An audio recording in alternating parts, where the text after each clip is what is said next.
Good morning mga bro. So meron tayong unit dito, Nissan ND350. Yan. Ang problema nito guys, nasalinan ng gasolina. So baba ako ng tangke. Yan na yung laman niya, oh. 3 container kalahati. Tapos papalit tayo ng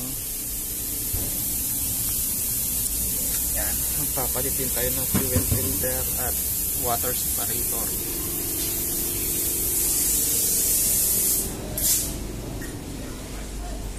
Sana makuha to sa basic lang muna, kasi tumirik na daw to sa daan. Pinapansin ng may-ari siguro, tapos pinatakbo, yun, inabot sa daan, tumirik na. So naka-reker na to nung dinala sa amin. Yan, kaya ingat-ingat talaga sa pagpapagas mga paps, at